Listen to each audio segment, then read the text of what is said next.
Hello again, and welcome to Broadcasting Scotland. It's Monday the 14th of November. I'm Andrew Wilson, and this is Scotland at 7.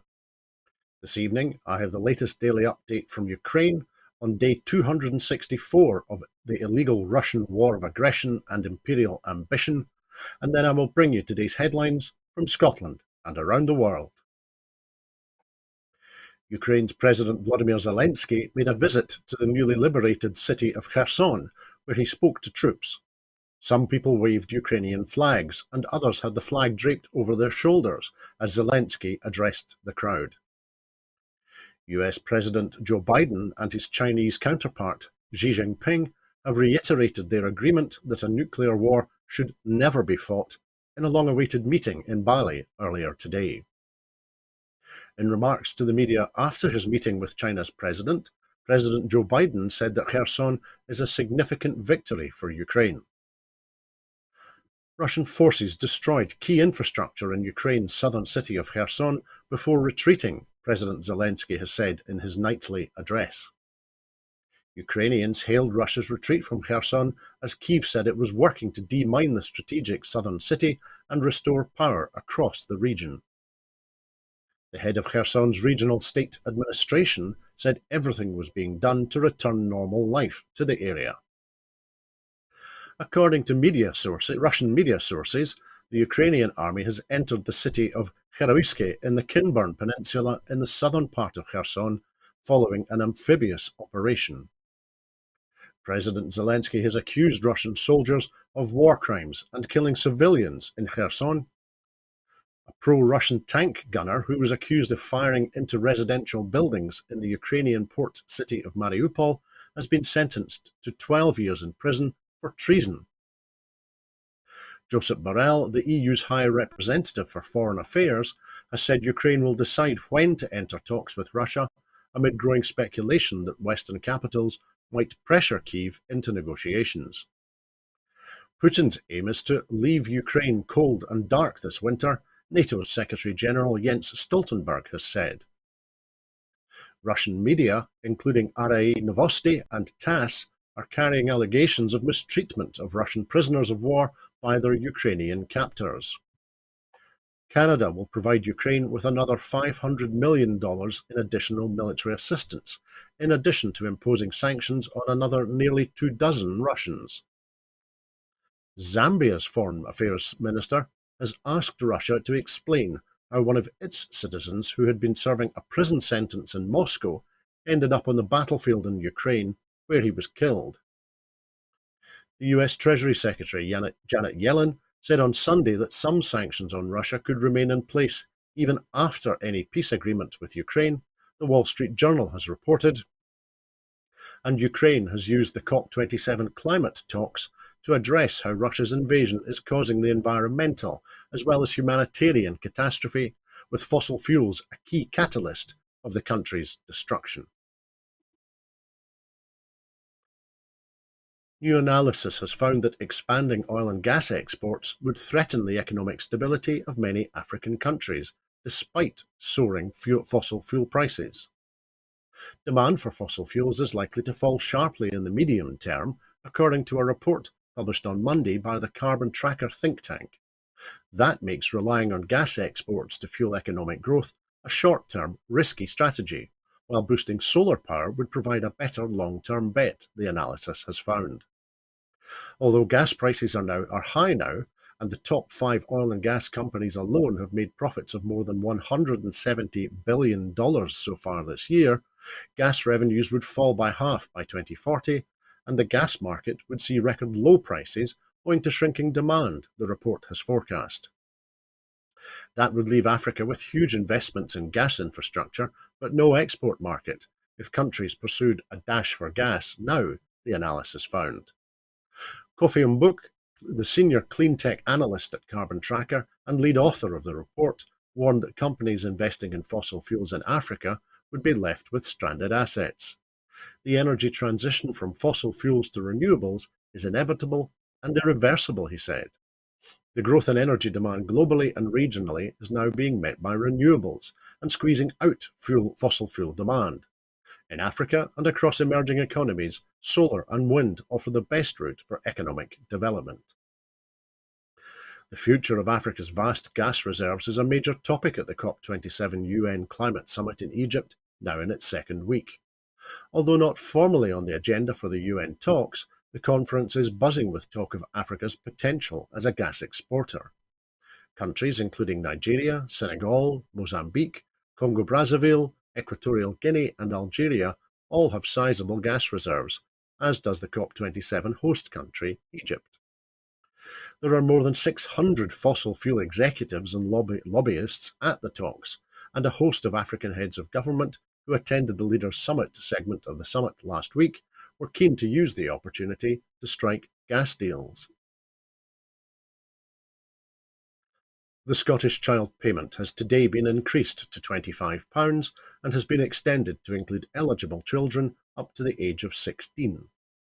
First launched in February 2021 at £10 per week per child for children under the age of 6, the Scottish Child Payment, unique to Scotland, provides direct financial support to eligible families and carers. Around 104,000 children already getting the payment will automatically see the payment increase to £25 per week, which represents a 150% increase within 8 months. This is also the rate for all those now eligible up to the age of 16. Following today's extension, it is forecast that a further 300,000 children across the country will be eligible. Our First Minister Nicola Sturgeon today encouraged all eligible families to apply on a visit to Golfhill Primary and Whitehill Secondary Schools at their shared campus in Denniston in Glasgow. The First Minister said, "This is an important day for many families across Scotland as we make significant extra financial support available to tackle child poverty. The Scottish Child Payment is unique to Scotland and it is the most ambitious child poverty reduction measure in the UK. At a time when the cost of living crisis is causing considerable hardship for many families," she continued, "this increased payment of £1,300 per eligible child is even more vital, and the age extension means that it is now available to many more children. We want to make sure that everyone gets the help available to them. Parents or carers who are on universal credit or other benefits and who have children under 16 should check through Social Security Scotland if they are eligible." Unions and refugee groups have questioned whether a new deal signed by the Home Secretary Suella Braverman with her French counterpart will reduce the number of people attempting to cross the Channel in small boats. Rishi Sunak's government has reached a deal with France to increase cooperation over asylum seekers and migrants, with UK officers joining a beefed-up programme of French beach patrols. The arrangement, signed on Monday morning, promised a 40% increase in the number of patrols to try to detect small boats about to make the voyage from France, with UK personnel taking part for the first time. It also includes extra investment in port infrastructure in France, the use of technology to detect crossings, such as drones, and greater cross-Europe cooperation. Kevin Mills, a PCS union representative for Border Force staff in Kent, said there seemed to be no plan to reduce the tens of thousands of people arriving on French shores who wish to come to the UK, and no apparent commitment to try to detain those trying to cross. Lucy Morton from the Union for Borders, Immigration and Customs Union said the deal did not address the sticking points, keeping numbers high, such as the reluctance of the French authorities to arrest and detain those caught trying to cross. Enver Solomon, the head of the Refugee Council, said the deal failed to address the factors behind why men, women and children take dangerous journeys to try to reach the UK, and the fact that the majority of those trying to cross are later found to have a legitimate asylum claim. The SNP's immigration spokesperson, Anne McLaughlin MP, said, "While cooperation with the French is welcome, no deal will fix the Tories' disastrous asylum system. With independence, Scotland can rid ourselves of callous Tory policies and create a humane migration system that works for us.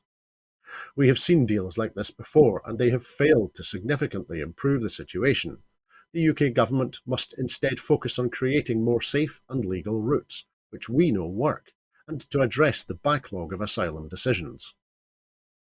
The whole UK asylum system needs root and branch reform to make it humane and fit for purpose, including giving asylum seekers the right to work, creating many more safe and legal routes, and providing decent accommodation and support systems for those seeking safety upon arrival.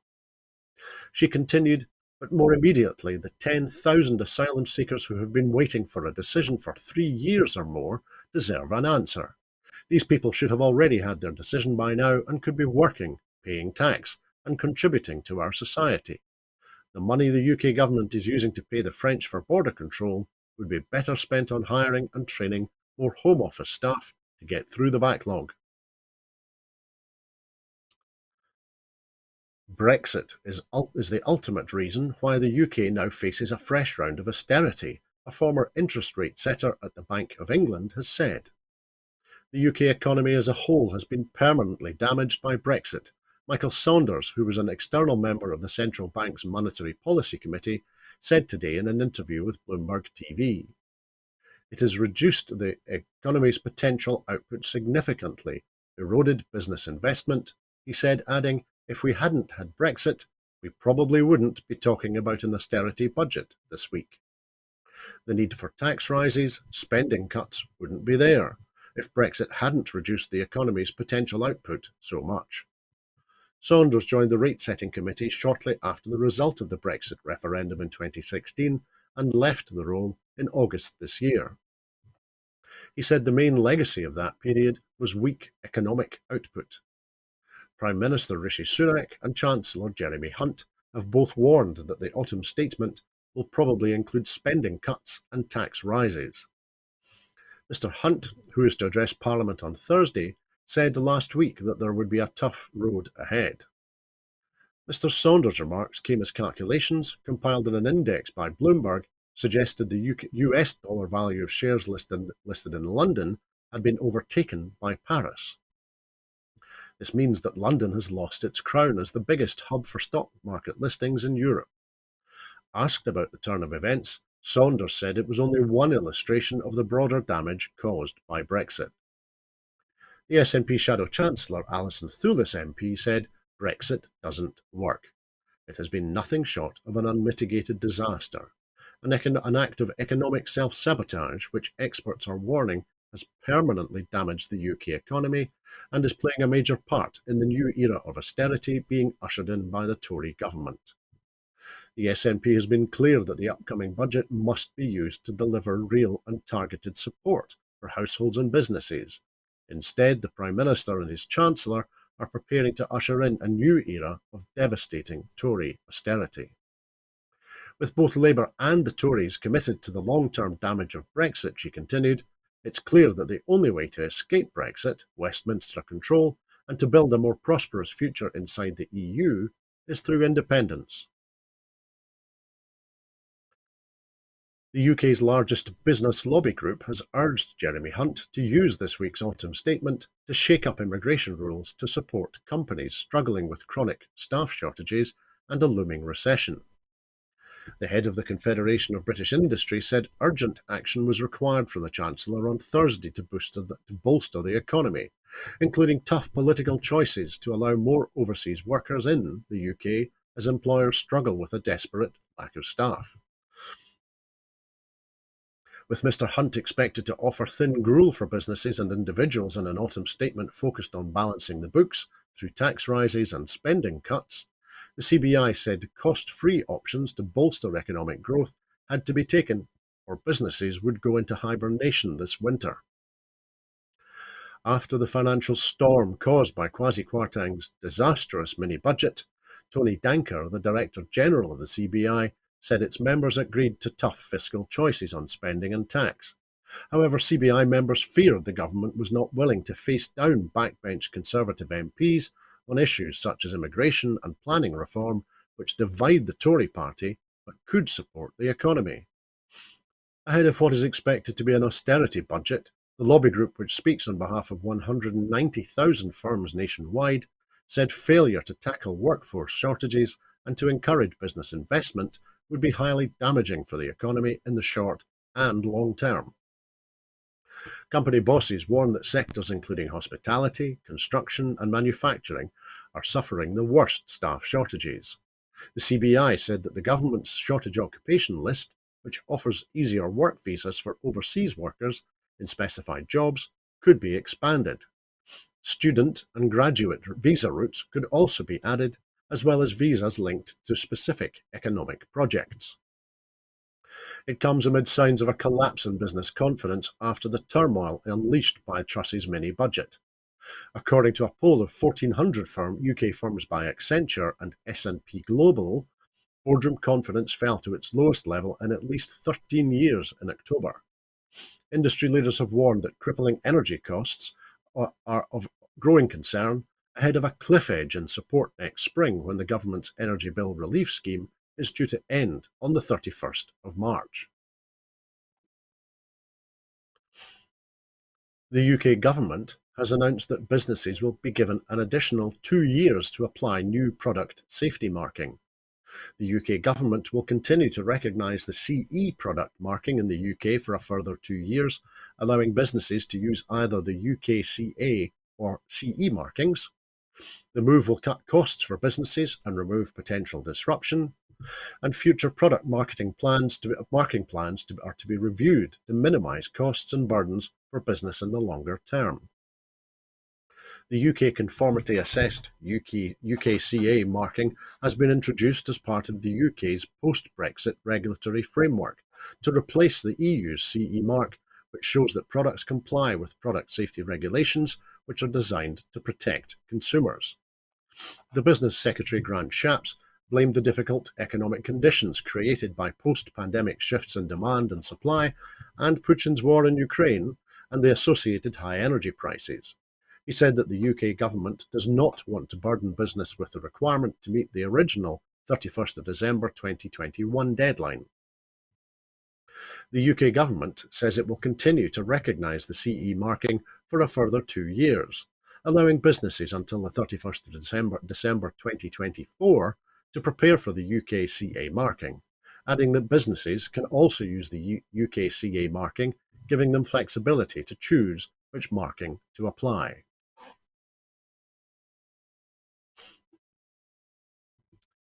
One day after Remembrance Sunday, The Guardian is reporting that army families suing the Ministry of Defence over the squalor of their living quarters are being issued with bullying ultimatums to drop their claims or face having their pay docked to cover legal costs.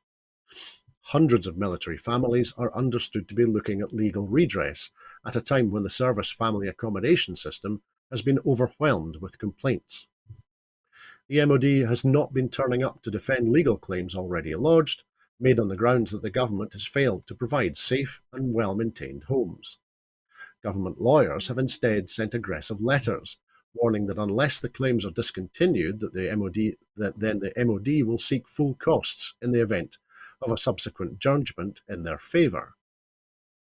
The strategy has even been deployed where the county court has given a default judgment in favour of military families in cases where the MOD has failed to defend the claims. The Guardian is reporting that they have seen correspondence in which a senior government lawyer wrote, "The purpose of this letter is to make an open offer to you that if you will agree to the order granting judgment in default being set aside, and that you will discontinue the claim by a process of consent order, a copy of a draft of which is enclosed, the MOD will not seek its legal costs of this process. If, however, you do not agree to this by the end of Wednesday the 14th of September 2022, we shall issue the application and seek the full legal costs of the MOD." In a letter to a second claimant, the same government lawyer, acting for the Treasury solicitor, wrote, "If you will not agree and you will put us to the trouble and expense of a contested application, we shall seek the MOD's legal costs, which I have little doubt can be recovered by deduction from your pay. Please respond no later than 4 p.m. on Monday the 3rd of October 2022. A whistleblower said that the MOD was seeking to bully service personnel, but that a growing number of service personnel were preparing to take legal action in the face of a failure by the MOD to ensure their homes were of a decent standard. The state of the homes rented out to armed forces personnel and their families has long been a cause for concern. Under a 1996 deal brokered by the then Defence Secretary Michael Portillo, about 57,000 such properties were sold to Annington Homes for about £1.66 billion. That company is now owned by Terra Firma, the private equity giant founded by billionaire Tory donor Guy Hans. Under the deal, the government took out a 200-year lease on the homes in order to continue to provide accommodation to service personnel. The MOD retained the responsibility for repairs and maintenance, and 4 years ago the National Audit Office found that increases in housing prices meant that the government was between 2.2 billion and 4.2 billion worse off than it would have been if it had retained the property portfolio. And in September, the MOD's Defence Infrastructure Organisation was forced to apologise about the unacceptable service provided by 3 outsourcing companies awarded £650 million contracts to deal with complaints, home allocation and maintenance. President Biden has said he does not believe China has any imminent plans to invade Taiwan, but objected to its coercive and increasingly aggressive actions towards the island in his first in-person meeting with Xi Jinping since they both became leaders. Speaking after they met at a luxury resort hotel in Bali today, where they are attending the G20 summit, President Biden said that he and the Chinese leader had been candid and clear with each other on subjects ranging from Taiwan to trade. The meeting, which lasted more than 3 hours, was seen as an attempt to reduce tensions that have brought US-China relations to their lowest ebb in decades. Mr. Biden said he absolutely believes that a new Cold War with China can be avoided, adding that he did not believe there was any imminent attempt on the part of China to invade Taiwan. I made it clear that our policy on Taiwan has not changed at all, President Biden told reporters. It's the exact same position we have always had. I made it clear that I want to see cross-trade issues peacefully resolved, so that it has never come to that. I'm convinced that he understood exactly what I was saying, and I understood what he was saying. Excuse me. He added, "We oppose unilateral changes in the status quo by either side, and we are committed to maintaining peace and stability in the Taiwan Strait." It was also clear that the United States and China should be able to work together where we can. To solve global challenges requires every nation to do its part.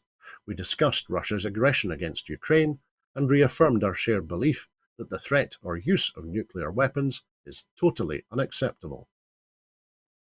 The leaders said they would empower key senior officials on areas of potential cooperation, including tackling the climate crisis and maintaining global financial health and food stability. It was not immediately clear whether that meant China would agree to restart climate change talks it had paused in protest at a controversial visit to Taiwan by the US House Speaker Nancy Pelosi in August. President Biden said he would ask his US Secretary of State, Antony Blinken, to travel to China to follow up on the discussions with President Xi and to keep the lines of communication open. President Xi told President Biden that the Taiwan question was at the very core of China's core interests, the bedrock of the political foundation of China-US relations, and the first red line that must not be crossed in China-US relations, according to an account published by the Xinhua news agency. The Chinese summary said that the talks had been thoroughgoing, frank and constructive, adding that officials from both governments would build on areas of consensus between the two sides and promote the return of China-US relations to a stable track of development. President Biden and President Xi, who have known each other for more than a decade, greeted each other with a handshake in front of a row of Chinese and US flags. "It's just great to see you," Biden told Xi as he put an arm around him. Iran has issued a first death sentence over protests that have mounted a fierce challenge to 4 decades of hardline clerical rule, as rights groups warn of a wave of executions may follow as leaders try to end nearly 2 months of sustained nationwide dissent. The execution was ordered for an unidentified person for allegedly setting fire to a government building. It followed 272 of Iran's 290 lawmakers voting earlier this month to implement the death penalty for serious crimes against the state, and repeated demands by some officials to take a harder line against unrest that shows little sign of abating. Iran is believed to execute more people annually than any other country except China, and the first known death sentence passed against a figure identified with the protest movement has alarmed NGOs. Upwards of 326 people have died in 57 days of demonstrations, which erupted after the death of Mahsa Amini, a young woman who was detained for wearing her headdress inappropriately. Thousands more have been detained.